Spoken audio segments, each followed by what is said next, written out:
Oral questions. Leader of the Official Opposition. Thank you, Mr. Speaker. I'd like to welcome the Premier and his entourage back from the trip to Paris. I'm sure he has been well briefed, but I think there's a number of things that he should be aware of that happened during his absence.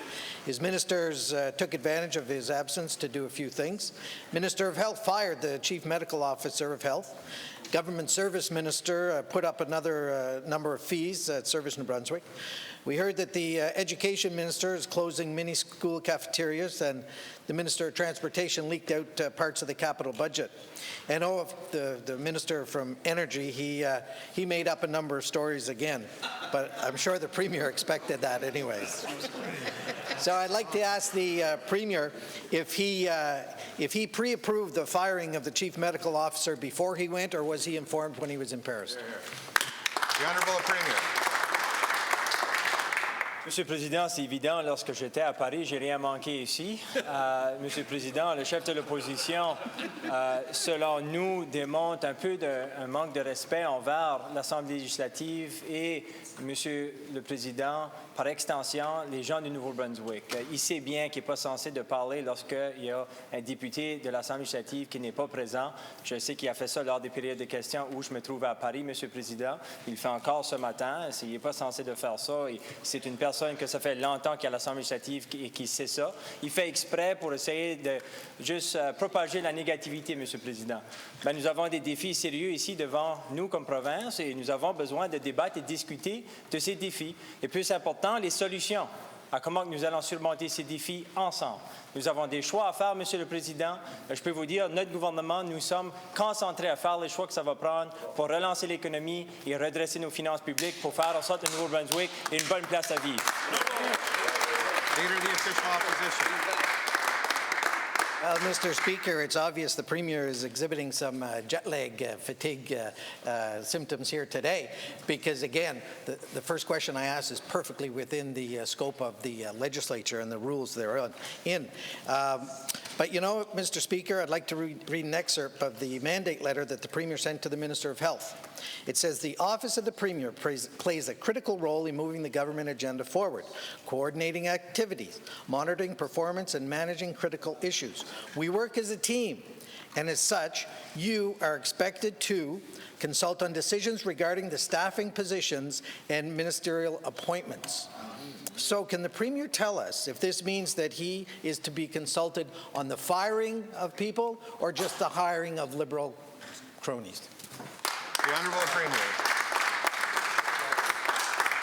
Monsieur le Président, dans la première question du chef de l'opposition, il y avait tellement de choses que je pense qu'il ne respectait pas l'Assemblée législative. Je n'avais pas la chance de tout faire la liste. Alors, encore une fois, ce qu'il est en train de dire du ministre de l'Énergie et des Mines, selon nous, ce n'est pas approprié, Monsieur le Président. De plus, il sait bien que nous ne pourrons pas faire de commentaires lorsque ça vient aux ressources humaines. C'est un peu surprenant, Monsieur le Président, lorsque le chef de l'opposition a été un ministre sous différents gouvernements. Il comprend comment ça fonctionne lors des décisions du gouvernement, Monsieur le Président. Il comprend qu'on ne peut pas parler des ressources humaines n'importe quand de façon publique et surtout pas sur le paquet de la Chambre, Monsieur le Président. Alors, je trouve ça un peu malheureux parce que, encore une fois, nous avons des décisions très difficiles. Nous avons des choix très importants à faire comme province. Nous allons discuter et débattre de ces choix.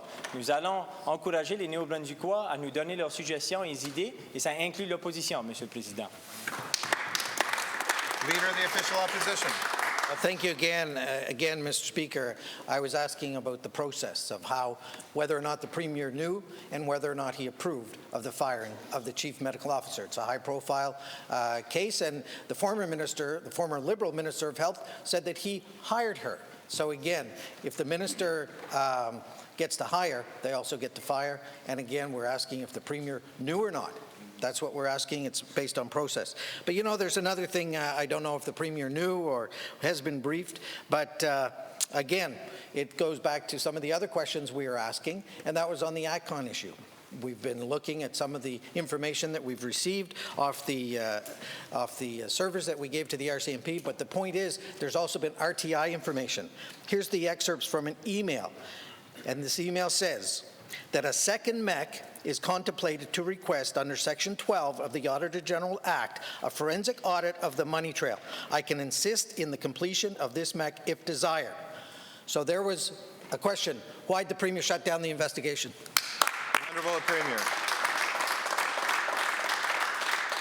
Monsieur le Président, pour les deux questions, c'est des questions qui ont été demandées à plusieurs reprises. On parle d'un sujet qui est arrivé des années et des années passées, Monsieur le Président. C'est nous, lorsqu'on était à l'opposition, qui a joint au gouvernement du temps, Monsieur le Président, pour appuyer unanimement une motion demandant qu'il y ait une analyse qui soit faite, une étude qui soit faite, Monsieur le Président, de façon approfondie pour comprendre tous les angles et bien sûr de voir qu'est-ce qui s'est passé avec le dossier, Monsieur le Président. Nous avons, depuis le début, dit très clair que nous sommes très ouverts à n'importe quelle analyse qui devrait être faite de la situation. Et en effet, il y en a plusieurs qui ont été faites. On a parlé de ceci dans les médias, on a parlé de ceci à travers des officiers de l'Assemblée législative, Monsieur le Président. Et encore une fois, il demande des questions concernant les ressources humaines lorsqu'il sait bien, Monsieur le Président, que nous ne pouvons pas en parler. On aimerait bien en parler, Monsieur le Président. On aimerait bien de dire aux gens exactement qu'est-ce qui se passe et comment est-ce que ça s'est passé. Mais on ne peut pas, Monsieur le Président. Les ressources humaines, ce n'est pas de quoi qu'on peut parler sur le paquet de la Chambre de l'Assemblée législative. Le chef de l'opposition devrait... Premier. Leader of the official opposition. Mr. Speaker, once again, the Premier is being selective in what he hears and what he says. The question was simply, did he approve or not approve of the hiring of the Chief Medical Officer? It goes to process, not reason. But, Mr. Speaker, the issue about this email that we received, it was during his tenure as Premier. So it's not something that happened in the distant past. It's something that happened while he was at the wheel, while he was the one in control, making decisions. So he made a decision based on this email to stop the investigation of the Atcon file. There was a MEC that would have allowed the forensic audit to go forward based on the information they had. The information that we've received under the right to information contemplates that there would be a second MEC that could be approved by Council that would find out where the $50 million of taxpayers' money went. So I'll ask the Premier again, why did he shut down the forensic audit on the Atcon file? The Honourable Premier. Monsieur le Président, encore une fois, nous avons mis très clair que si que la vérificatrice générale veut étudier ce dossier davantage, elle est bienvenue, Monsieur le Président. En effet, nous avons mis très clair que nous sommes prêts à faire ce que nous pouvons pour faciliter n'importe quoi qui a besoin d'être fait lors d'une étude de ce genre, Monsieur le Président. Et de plus, nous avons mis très clair que nous allons suivre les recommandations faites par la vérificatrice générale pour nous assurer qu'il n'y ait pas des choses comme ceci qui se passent dans le futur. Et tout ça, ça fait jusqu'à date, Monsieur le Président, et ça va continuer de se faire. Encore une fois, moi je parle avec un ami lorsque j'arrivais hier soir, Monsieur le Président, de Paris pour savoir un peu qu'est-ce qui s'est passé lors de la période de questions, quelqu'un qui surveille souvent, et ils ont dit, je ne m'en viens pas que l'opposition parle encore de ça. C'était 8 ans passés, Monsieur le Président. Et c'est un peu malheureux considérant que nous avons des choix très, très importants à faire comme province. Et l'opposition continue sur de quoi, Monsieur le Président, qui a passé des années passées, de quoi qui a été analysé, étudié. Je demande à l'opposition de concentrer sur les bonnes choses, redresser nos finances publiques, Monsieur le Président. Leader of the official opposition. Mr. Speaker, this is unacceptable. This didn't happen 8 years ago. This happened when the Premier was at Cabinet, and this happened within the last number of months. Mr. Speaker, this is a MEC that could have ended the questions around the Atcon file. It would have been a forensic audit conducted by the Auditor General. Now, the Premier is saying he will do whatever it takes necessary. That's what I'm hearing. So the Auditor General is coming back on Tuesday. Mr. Speaker, that's not 8 years ago. That's Tuesday. In the future, will the Premier, if he is committing to do whatever needs to be done with respect to this file, will he commit to going forward with a forensic audit by the Auditor General on Tuesday? The Honourable Premier.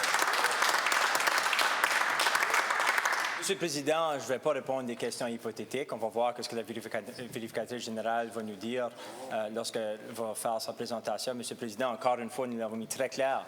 Nous avons coopéré dès le début, Monsieur le Président, à analyser ce dossier. En effet, lorsque j'étais chef de l'opposition, Monsieur le Président, nous avons appuyé une motion du gouvernement précédent pour analyser et évaluer et regarder de façon approfondie cette situation, Monsieur le Président. On a eu plusieurs officiers de l'Assemblée législative qui ont regardé à cette situation. Monsieur le Président, nous sommes encore ouverts. Alors, si la vérificatrice générale aimerait faire n'importe quoi d'autre pour regarder la situation, c'est très correct avec nous, Monsieur le Président. Mais je demande encore une fois au chef de l'opposition, nous avons des choix devant nous, des choix qui équivaut à peu près $1 milliard, Monsieur le Président, de revenus ou de dépenses réduites. Je demande à l'opposition de participer à la discussion qui va amener l'avenir de notre province, Monsieur le Président. Leader of the official opposition. Yes, Mr. Speaker, we are taking part of that discussion, and we have been. And Mr. Speaker, again, we're making suggestions that everything, the expenditures and the revenues, should be put in the options book so that we can have a talk about where they're spending their money, and that's creating some of the problems. But Mr. Speaker, the Premier has changed his tune here, because when he was in opposition, he supported the AG looking into the Atcon file. When he became Premier, based on this email, he shut it down. Now we're hearing him say, well, I'm opening the door a little bit, and maybe we will go further based on what we hear on Tuesday. So, Mr. Speaker, again, the Premier is saying one thing when he's in opposition and saying another thing when he's in government.